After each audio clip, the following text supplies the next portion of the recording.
नमस्कार मित्रांनो, ठरलं तर मग या मालिकेच्या आजच्या भागात आज आपण बघणार आहोत. सायली अर्जुनला म्हणत असते की खाली जेव्हा आईंना कळालं की त्या आजी नाही होणार आहेत तेव्हा त्यांच्या डोळ्यामध्ये तुम्हाला अश्रू नाही दिसले, त्यांना दुःख झालं हे नाही समजलं का सर तुम्हाला? मला कळलं, मला त्यामुळे रडायला आलं आणि ते खरे अश्रू होते माझे. अर्जुन सायलीला म्हणत असतो, I am so sorry Mrs Sayali, माझ्या लक्षातच नाही आलं.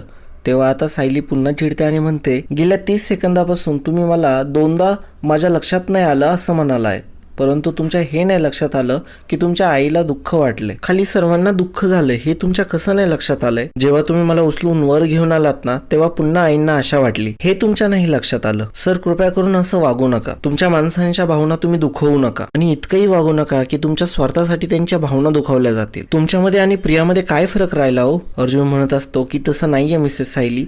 तेव्हा सायली म्हणते की नाही, मी अजिबात सहन करून घेऊ शकत नाही, मी माझा स्वतःचा दगड करून घेऊ शकत नाही अजिबात. एक रडणारी आई आणि तरी देखील तिचा मुलगा चुकी करतोय, दुखवतोय तिला, हे मी अजिबात बघू शकत नाही. सायली म्हणत असते की हे सगळं त्या कॉन्ट्रॅक्ट मॅरेजमुळे होते ना, खाली जाऊन सगळ्यांना खरं सांगून टाकते. अर्जुन म्हणतो की नाही नाही मिसेस सायली, रागाच्या भरात तुम्ही असं काही निर्णय घेऊ नका, हे त्याचं सोल्युशन नाहीये. आता सायली म्हणत असते की नाही नाही, हे सगळं संपायला हवं, त्याशिवाय तुम्हाला कळणार नाही तुमच्या खोटे बोलण्याचा इतरांना किती त्रास होत होते. अर्जुन म्हणत असतो की नाही नाही सायली, तुम्ही प्लीज असं करू नका. सायली तिथून रागातच तिथून निघून जाते आणि अर्जुन तिच्या पाठीमागे येत असतो. सायली वरून खाली येते आणि कल्पना जिथे बसलेली असते तिच्या समोर जाऊन टेबलवरती बसते. अर्जुन मिसेस सायली म्हणणार असतो, परंतु तो शब्द सुधरावत म्हणतो, मिसेस सायली अर्जुन सुभेदार. काय म्हणतात मॅडम तुम्ही? तेव्हा कल्पना विचारते, अर्जुन हे काय चाललंय तुझं? सायली मात्र फुल रागामध्ये असते. अर्जुन म्हणतो की काही नाही झालंय, सगळं नॉर्मल आहे. बायको चल ना, मला तुझ्याशी जरा महत्वाचं बोलायचंय, वरती जाऊन बोलूयात ना.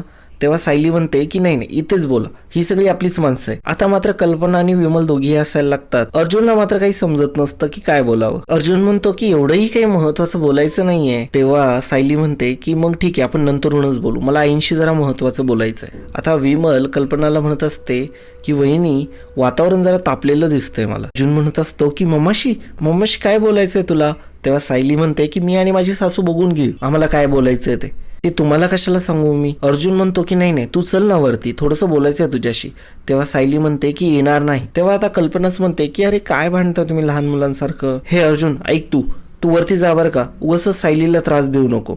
तेव्हा अर्जुन म्हणतो की मी त्रास देतोय सायलीला? ही मला त्रास देते उलट. कल्पना आणि विमल मात्र आता हसत असतात. आता कल्पना म्हणत असते की अरे तुला ऑफिसला नाही जायचंय का अर्जुन? तेव्हा सायली म्हणते की नाही नाही, निघालेत ना, ऑफिसलाच जायला निघालेत. तेव्हा अर्जुन म्हणतो, ते काय ना, मला तुझ्याशी बोलल्याशिवाय कुठेच जावं वाटत नाही, चल बरं आपण वरती जाऊन बोलूयात. तेव्हा सायली रागावूनच म्हणते की मला कुठेही यायचं नाही, तुम्ही जा बरं इथून, माझ्या डोक्याला अजिबात ताप करू नका हो. तेव्हा अर्जुन म्हणतो की मी ताप करतो तुझ्या डोक्याला. तेव्हा सायली म्हणते की काय मग मी करते का ताप? अर्जुन म्हणत असतो की वरती चल तू बरं पहिल्यांदा. तेव्हा सायली म्हणते की नाही नाही, मला आईंशी बोलायचंय, तुम्ही माझ्या डोक्याला ताप करू नका. अर्जुन मात्र भांडतच असतो आणि सायली देखील भांडत असते. आता कल्पना म्हणते की पुरे आता, अगं बाई जाय ग त्याच्यासोबत, माझा मुलगा इतका तुला गायावाया करतोय. तेव्हा सायली म्हणते की तुम्ही म्हणताय म्हणून जाते. आणि मग अर्जुन सायलीला बाजूला घेऊन जातो आणि तिला म्हणतो की मिसेस सायली प्लीज काही करू नका ना, मी तुमच्या पुढे हात जोडतो, आपण इतक्या महिने सांभाळलं ना सगळं काही.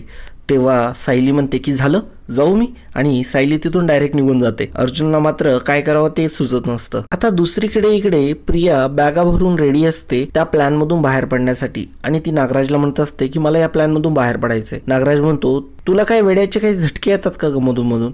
तेव्हा प्रिया म्हणते की अहो तुम्हाला आहे ना, काय आहे ना, तुमच्या भावाची प्रॉपर्टी तर हवी आहे, पण त्यासाठी कष्ट करायचे नाही. तो महिपत जर अडकला तर आपण सगळे अडकले जाऊ, एवढं माहीत असताना देखील तुम्ही तुमच्या इगो पायी त्याच्याकडे जात नाहीये. त्यापेक्षा मी आत्ताच या प्लॅनमधून बाहेर पडलेलं किती चांगलं ना, आणि तुम्ही आतापर्यंत या प्लॅनसाठी काय केलं तो? तेव्हा नागराज म्हणतो की तू काय म्हणतेय की मी काही केलं नाही, तुला या घरामध्ये आणलंय कोणी? तन्वी बनून कोणी आणलं सांग बरं? प्रिया म्हणते की तो काटेरी मुकुट आहे. तसं म्हणता म्हणता माझं खरंच त्या विपुलशी लग्न होईल आणि तुम्ही आनंदाने अक्षता टाकाल. नागराज म्हणतो की असं काही होणार नाही दादा, तुझ्या मर्जीविरुद्ध लग्न करणारच नाही.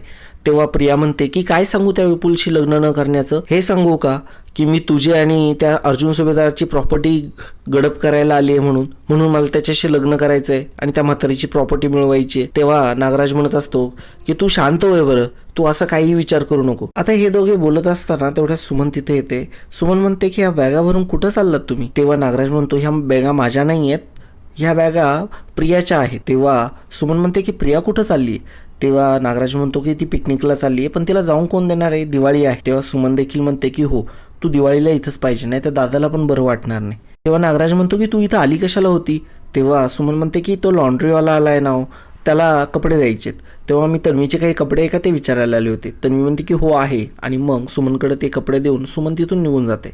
आता इकडे दुसरीकडे अर्जुन रूममध्ये विचार करत असतो आणि म्हणत असतो की काय झालंय मिसेस सायलींना, एवढ्या समजूतदारपणे वागायच्या आणि आता खूप हट्टी झाल्या. आता जर त्यांनी खरंच घरात सर्वांना सगळं खरं सांगून टाकलं तर मम्मा जर उदास झाली तर सायली काहीतरी बडबडून देईल. आता कसं थांबवू मी त्यांना, कसं करू कंट्रोल. आता अर्जुन वरून खाली येत असतो. आता खाली कल्पना आणि सायलीचं बोलणं चालू असतं. कल्पना म्हणत असते की अन्नपूर्णा ट्रस्टकडून आपण सर्वांना फराळ वाटत असतो, त्यासाठी आपल्याला फराळ बनवावं लागेल. आणि सायली म्हणत असते की मी लिहूनच घेते काय आहे ते. तेव्हा वरून अर्जुन येतो आणि मोठ्याने सायली अशी हाक मारतो. अर्जुनला वाटत असतं ही काही खरं सांगून देते की काय. आता खाली आल्यानंतर कल्पना अर्जुनला म्हणते, अर्जुन अरे तुला काय झालं ओरडायला. तेव्हा अर्जुन म्हणतो की मी ओरडलो का, मला प्रेमाने हाक मारायची होती सायली, तुम्ही काय बोलत होतात पण. आता सायली म्हणत असते की आम्ही बोलत होतो की ते फराळाचं आहेत ना ते कसं बनवायचं आणि त्याची यादीच बनवत होतो आणि ते मार्केटमधून आणायचंय. अर्जुन म्हणतो की अच्छा हेच बोलत होतात ना तुम्ही. तेव्हा कल्पना म्हणते काय झालं अर्जुन तुला, तू ठीक आहेस ना. आणि मग आता अर्जुन सायलीला इशारे करून सांगत असतो की प्लीज काही सांगू नको. आणि मग अर्जुन आता ऑफिसला जाण्यासाठी तिथून निघालेला असतो. आता दुसरीकडे प्रिया आणि अस्मिता भेटलेल्या असतात. प्रिया म्हणत असते की सांग ना, त्यांचं सत्य आलं ना समोर सगळ्यांच्या, खोटं बोलत होते समजलं ना सगळ्यांना, काय रिएक्शन होत्या सांग ना प्लीज. तेव्हा अस्मिता म्हणते अगं मला काहीतरी बोलून देशील ना. तेव्हा प्रिया म्हणते अच्छा अच्छा बोल तू बोल. प्रियाला मात्र खूप उत्सुकता झालेली असते, परंतु आता अस्मिता सांगायला सुरुवात करते अगं तसं काहीच झालं नाही. अगं सायलीने सगळ्यांना सांगून दिलं ती प्रेग्नेंट नाही आहे. मी तरी प्रश्न विचारला की तुम्ही मंदिरात चालले होते ना, हॉस्पिटलमध्ये कसे गेले. तेव्हा अर्जुनने सांगून दिलं आम्ही हॉस्पिटलमध्येच निघालो होतो, परंतु आम्हाला कॉल आला हॉस्पिटलमधून, मग आम्ही तिकडे गेलो आणि त्यांनी आम्हाला तिथला टेक्निकल फॉल्ट सांगितला. प्रिया म्हणते की अरे बापरे, आपण एवढा मोठा प्लॅन तयार केला, एवढं खोट्या प्रेग्नन्सीचं नाटक देखील करायला लावलं त्यांना, तरी देखील आपणच फसलो, ते कसे वाचवले, याला नशीब म्हणायचं की काय म्हणायचं. तेव्हा अस्मिता म्हणते हो ना अगं नशीबच नाही फक्त तो अर्जुनचं डोकं पण, तो इतका हुशार आहे ना, कोणताही प्रॉब्लेम समोर आला ना त्यावरती सोल्युशन तो काढतोच. प्रिया म्हणत असते की आपल्या हातातोंडाशी आलेला घास तर निघून जातो प्रत्येक वेळेस, काय करायचं आता. अस्मिता म्हणते की आपल्याला एक तर गोष्ट कन्फर्म झाली ना की ते फक्त नाटक करताय नवरा बायको असल्याचं, त्यांच्या वागण्यावरून ते दिसतं ना. तेव्हा प्रिया म्हणते की हो मग ठीक आहे, तुझ्याकडे तो व्हिडिओ आहे ना, आपल्याकडे एक पुरावा पण आहे, तो व्हिडिओ तू पूर्ण आजीला दाखव. तेव्हा अस्मिता म्हणते की हो मी तेच करते, आणि ते जर मी तिला दाखवलं ना तिच्या मनात शंका तरी येईल. प्रिया म्हणते की अस्मिता ते जिथं चुकतील ना तू तिथं त्यांना प्रश्न विचार आणि तू त्यांना अडकवतात, त्यांनी केलेल्या चुकीचा फायदा होईल आपल्याला. तेव्हा अस्मिता म्हणते की डन चालेल. इकडे दुसरीकडे अर्जुन आणि चैतन्य एका गाडीमधून जात असतात. अर्जुन उगाच चिडत असतो चैतन्यावरती आणि मग नंतरून गाडी थांबवून तो बाहेर येऊन उभा राहतो. त्याच्या शेजारी चैतन्य जातो आणि विचारतो काय झालं. तेव्हा अर्जुन म्हणतो दुसरं काय होणार आहे मिसेस सायली, आणि घरात घडलेला प्रकार तो चैतन्याला सांगतो आणि म्हणतो की मिसेस सायली खूप वियर्ड वागताय, काय कधी राग येईल त्यांना आणि कधी चिडतील ना काही समजतच नाही. तेव्हा चैतन्य म्हणतो सायली ही खूप सॉर्टेड मुलगी आहे. अर्जुन ना तू काय करतो माहिती का, तू गोष्टी गळ्यापर्यंत येईपर्यंत थांबतो, आता तिला राग नाही येणार का मग. तेव्हा अर्जुन म्हणतो की एक मिनिट काय म्हणालास तू. अर्जुन म्हणतो की गळ्याशी येईपर्यंत म्हणजे काय म्हणायचंय तुला. तेव्हा चैतन्य म्हणतो की आश्रम विकला जाणार होता ते तू तुला सांगितलंच नाही, प्रेग्नन्सीमध्ये मावशी इन्व्हॉल्व्ह होईपर्यंत तू थांबलास, तिथेही तू तिला सांगितलं नाहीस, ते तू उशीर केला. आताही तू तुझ्या स्वतःच्या फिलिंग कन्सल्ट करत नाहीस आहे, तिथेही उशीरच करतोय. अर्जुन म्हणतो अरे मला काय टेन्शन येतंय, अरे त्या मिसेस सायली सगळं सत्य सांगून टाकतील मम्माला, मला याचं टेन्शन येते. तेव्हा चैतन्य म्हणतो अरे तुमच्या नात्यातले 7 महिने संपले सुद्धा, आता उरलेत फक्त 5 महिने आणि ते आता असे निघून जातील आणि सायली सुद्धा निघून जाईल. आणि आता अर्जुनला मात्र फारच दुःख होत असतं, त्याला खूप टेन्शन आलेलं असतं की फक्त 5 महिने राहिलेत आणि आता सायली जाणार. आणि मित्रांनो आजचा भाग इथे संपतो. पुढील भागामध्ये आपल्याला बघायला मिळणार आहे अस्मिता आणि कुसुमताईला काडी लावलेली असते आणि सांगितलेलं असतं तुम्हाला माहित नाहीये का सायली प्रेग्नेंट आहे. कुसुम आता रागातच सायलीकडे आलेली असते आणि ती घरातून देखील रागारागातच सायलीच्या रूममध्ये गेलेली असते आणि आतमध्ये जाऊन ती सायलीला काही न विचारता ती सायलीच्या कानाखाली मारते आणि म्हणते की तू प्रेग्नेंट आहेस आणि हे माझ्यापासून लपवलं, तुला लाज नाही वाटली का. आता कुसुमताई मात्र फारच सायलीवरती चिडलेल्या असतात आणि सायलीला देखील काही कळत नसतं की हे काय झालंय नेमकं. घरातील सर्वजण खाली जमलेले असतात आणि सायलीच्या रूमकडेच ते बघत असतात. कदाचित त्यांना देखील सायलीला कानाखाली मारल्याचा आवाज गेलेला असतो आणि कुसुमताईच्या रडण्याचा आवाज देखील त्यांच्यापर्यंत जात असतो. तिथे आता अर्जुन देखील आलेला असतो आणि अर्जुनला आता सगळं समजलेलं असतं की पुढे काय होणार आहे ते. कुसुम सायलीला विचारत असते की मला जाब दे तू का असं वागलीस तू. तर मित्रांनो हा एपिसोड तुम्हाला कसा वाटला आहे कमेंटद्वारे नक्की कळवा.